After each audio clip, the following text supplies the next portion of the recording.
Bonjour, je suis Sébastien Bontemps, je suis docteur en histoire de l'art, enseignant à l'École du Louvre et enseignant à l'École d'art et de culture. Je vous propose de réaliser un tutoriel sur l'épreuve d'histoire de l'art au baccalauréat général en voyant ensemble le sujet qui était tombé il y a 2 ans, en 2017, fini, infini, non fini, dans l'œuvre de Michel-Ange. Tout d'abord, 3 recommandations pour une dissertation en histoire de l'art, 3 recommandations qui valent aussi parfaitement pour toute dissertation en sciences humaines et évidemment au baccalauréat. Toujours faire preuve d'un esprit de synthèse. Ensuite, montrer une connaissance assez globale, donc faire preuve de culture générale, et suivre surtout une idée directrice, c'est-à-dire mettre bien sur son brouillon la problématique et toujours avoir un œil sur elle pour bien vérifier qu'au cours de la rédaction, on ne s'éloigne pas trop de cette problématique et risquer ainsi de tomber évidemment dans un hors-sujet. Élaborer un plan de dissertation consiste d'abord à définir, évidemment, les principales notions qui composent l'intitulé. Donc là, les notions sont facilement identifiables. Il y a fini, infini, non fini, et puis rapidement rappeler qui est l'artiste Michel-Ange. On commence par le fini. Le fini, très simplement, désigne le terme d'un processus créatif de l'artiste. Le non fini désigne, lui, l'interruption du processus créatif de l'artiste, c'est-à-dire ce qui n'est pas suffisamment déterminé. On peut déjà rappeler que cette notion de non fini, en italien non finito, a été utilisée pour la première fois par le peintre, théoricien et historien de l'art Giorgio Vasari au milieu du XVIe siècle pour justement désigner le caractère inachevé des sculptures de Michel-Ange. Dernière notion, alors la plus subtile, peut-être un peu plus complexe, l'infini. Cette notion est polysémique dans la mesure où elle revêt 3 significations possibles.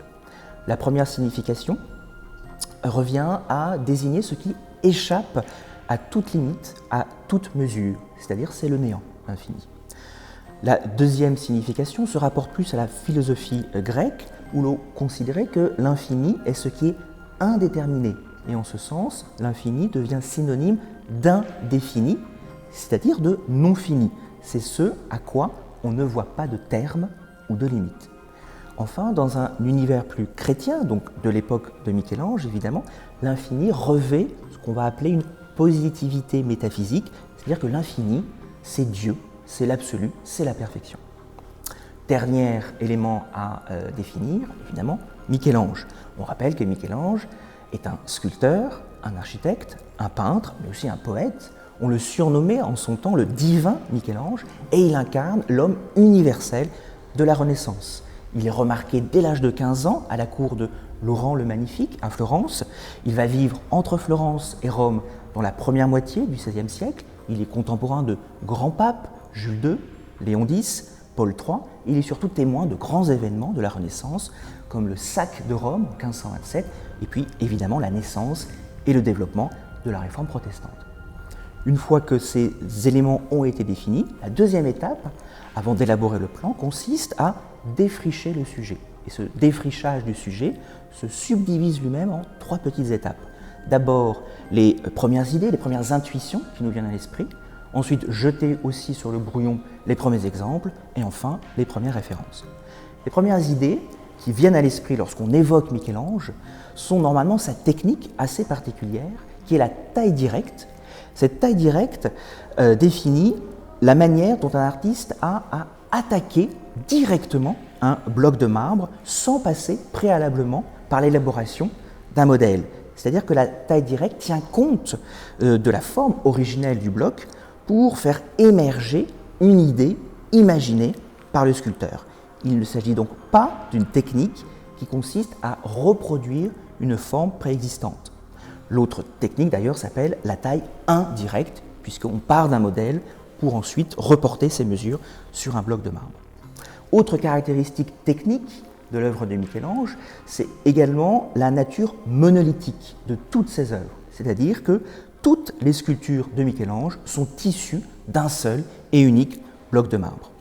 Enfin, troisième élément définissant l'art de Michel-Ange, peut-être plus subtil cette fois-ci, c'est le néoplatonisme. Alors ce néoplatonisme convoque cette idée de non fini et d'infini, mais il se définit lui-même de 2 manières. Premièrement, ce qu'on appelle la théorie des idées. Et on va mettre un I majuscule très important, fondamental ici. Cette théorie des idées est élaborée bien évidemment déjà par Platon, donc célèbre philosophe grec du IVe siècle avant Jésus-Christ, repris ensuite par Plotin, autre philosophe grec du IIIe siècle, et enfin par Marsile Ficin, un philosophe quasiment contemporain de Michel-Ange, actif à Florence à la fin du XVe siècle. Alors cette théorie des idées considère que le monde, l'univers plus précisément, se divise en deux. Il y a d'un côté ce qu'on appelle le monde sensible, c'est-à-dire celui que l'on perçoit par nos sens, la vue, le toucher, l'odorat, etc. Donc le monde matériel, le monde physique, le monde tangible.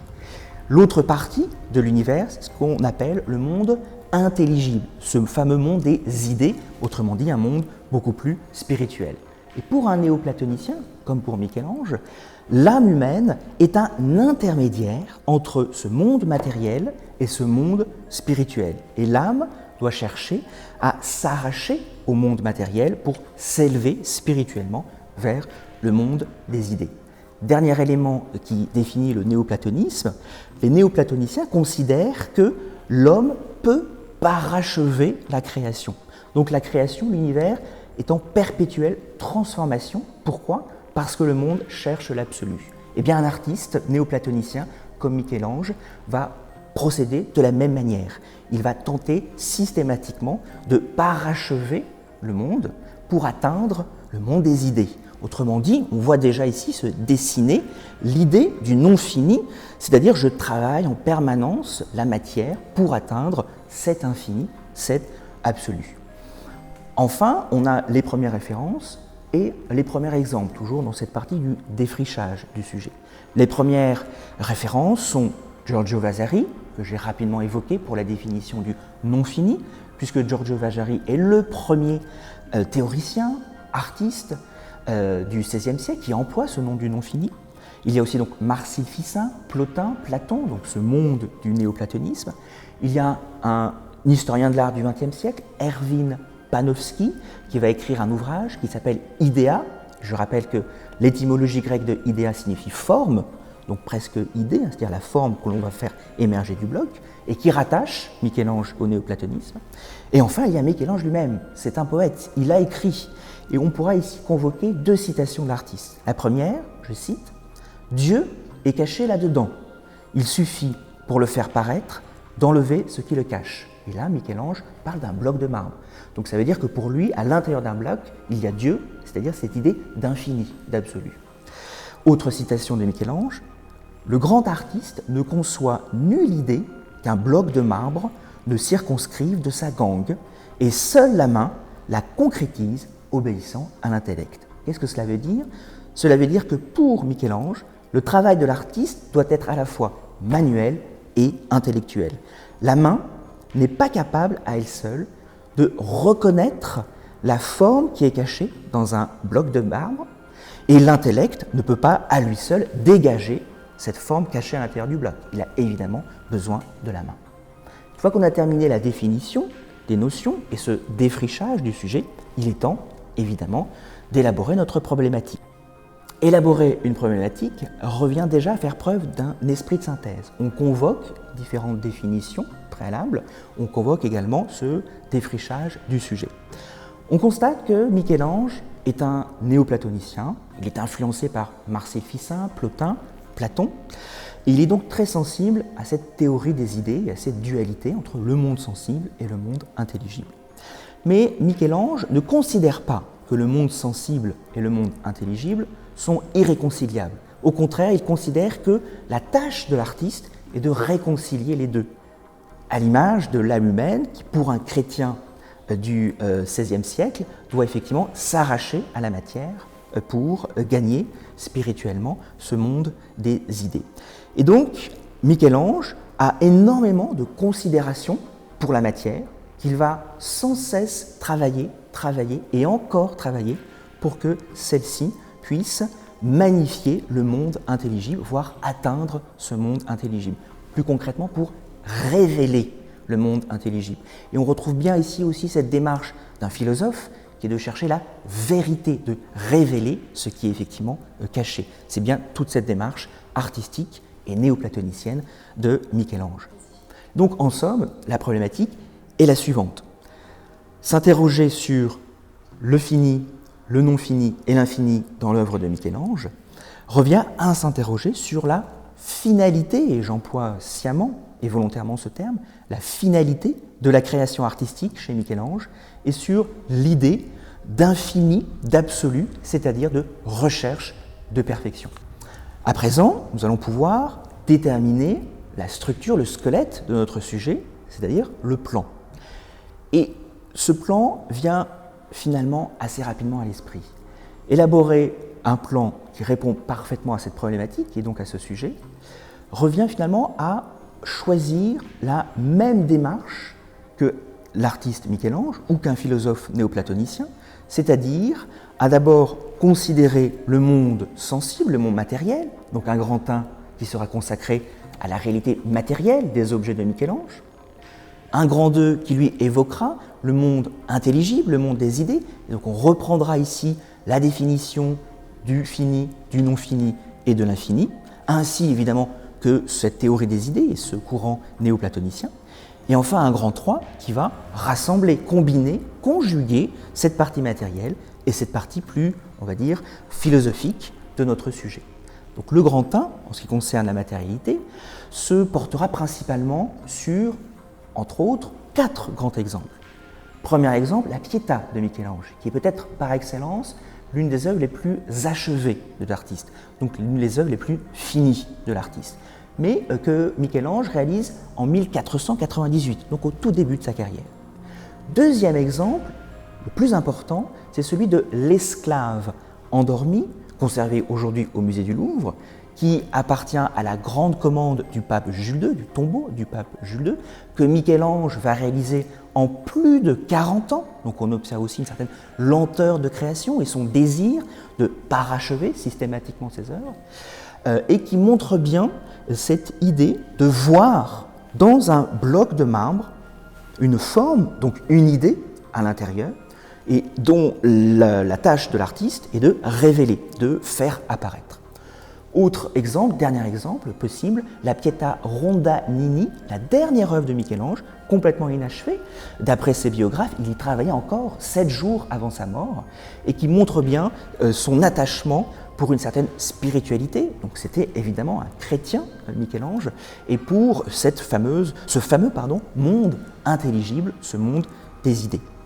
Deuxième partie, on a vu ici notre transition vers le monde des idées, c'est la partie plus intelligible, c'est-à-dire la pensée néoplatonicienne. Donc on revient tout simplement en 3 sous-parties sur le fini, le non-fini et l'infini, le tout en évoquant le néoplatonisme. Et enfin, troisième et dernière partie, donc on combine l'un et l'autre et on apporte ici l'information suivante, c'est que Michel-Ange, certes, était néoplatonicien, mais il n'emploie jamais le mot de idée. Lui, il emploie le mot de concept, en italien concetto. Et concetto définit aussi bien la notion, mais aussi le modèle qui normalement doit être matériel. Mais on a précisé que Michel-Ange pratique la taille directe, donc il ne passe jamais par ce modèle. Ça veut dire que s'il y a modèle, il est dans la tête de Michel-Ange. Et que pour Michel-Ange, une œuvre d'art est la rencontre entre une idée que possède l'artiste en imagination et un bloc de marbre, c'est-à-dire la matière, qui contient la même idée en puissance. Et son travail est donc toujours de révéler cette même idée. Le monde intelligible et le monde sensible parviennent ainsi à être conciliés par la force créatrice de Michel-Ange. Alors maintenant, et on y répond ici dans cette troisième partie, pourquoi est-ce que Michel-Ange finalement favorise le non finito, le non fini? Eh bien parce que pour lui, c'est un état transitoire. C'est la marque d'une création en devenir. C'est la démonstration du cheminement de sa pensée, de son génie créateur vers la recherche de l'infini et de l'absolu. Il est à présent temps d'élaborer une conclusion. On a effectivement constaté que Michel-Ange est un artiste autodidacte, donc assez exceptionnel, d'ailleurs dans tous les sens du terme, qui est motivé par un désir d'absolu, c'est-à-dire un désir d'infini, autrement dit de perfection. Et donc, son œuvre est en perpétuel travail, en perpétuelle élaboration. Dans les œuvres de Michel-Ange, l'aspect fini côtoie l'aspect non fini, démontrant ainsi que le processus créatif est chez Michel-Ange en réalité sans limite, autrement dit infini, et ses œuvres ont quelque chose d'inachevé par principe, car elles inspirent à l'infini, à l'absolu, à se rapprocher de Dieu. Merci beaucoup d'avoir suivi ce tutoriel. J'espère bien évidemment qu'il a pu vous être utile. Je vous souhaite plein de réussite pour le baccalauréat et n'oubliez pas de vous abonner à la chaîne.